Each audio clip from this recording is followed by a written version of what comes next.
Hi, my name is Captain Matthew Kutryk. I'm a fighter pilot with the Royal Canadian Air Force and the 2017 National Demo Pilot. A bit of background on myself. My day job, aside from the air show stuff going on this summer, is a combat fighter pilot within our Air Force. I fly the CF-18 and I've been flying that aircraft for 4 years now. The CF-18, the same aircraft that's parked behind me, is Canada's frontline fighter jet, an air-to-air, air-to-ground multi-role fighter.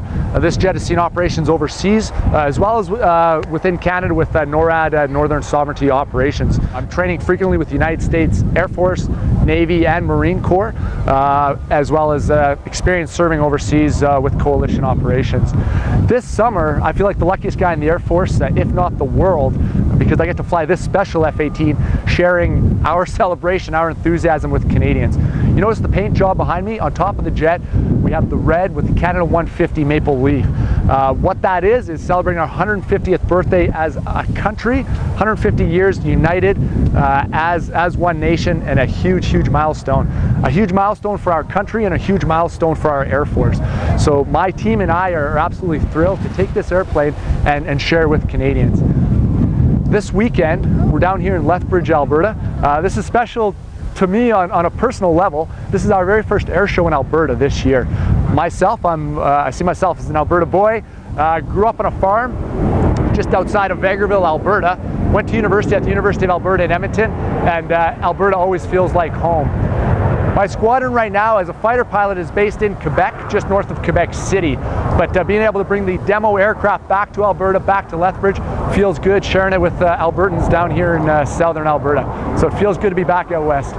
With the Canada 150 demonstration, we flew a twilight show yesterday, which was kind of cool because you got to see the afterburners, the flames, the sparks when we landed, some pyrotechnics, the low light setting made for a unique show. We're going to be doing a different show this afternoon.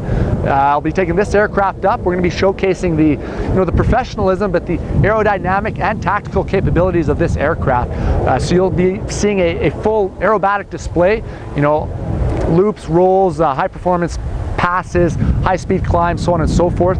I'll be taking this aircraft from a standstill to the aerodynamic limit of its capabilities, flying right up to the speed of sound, flying as slow as I can, which is tough for a fighter plane, flying as fast as I can without breaking the speed of sound, and max performing the aerodynamic capabilities.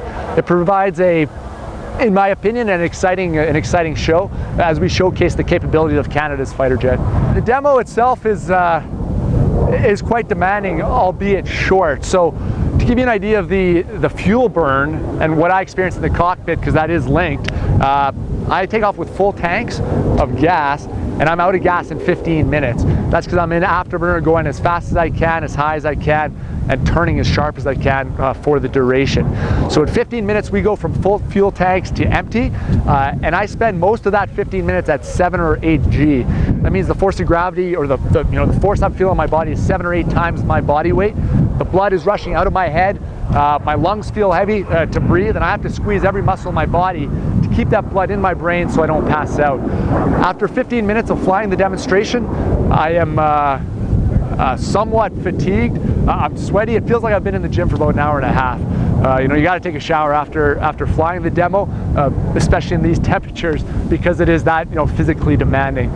Before the demo itself, every time I fly, I set some quiet time aside, away from my team and away from everyone else, where I visualize the routine, and we call that chair flying. I go through that routine in my head. I visualize what I'm going to be seeing for altitudes, airspeed, and the sight picture out the front windshield of the aircraft.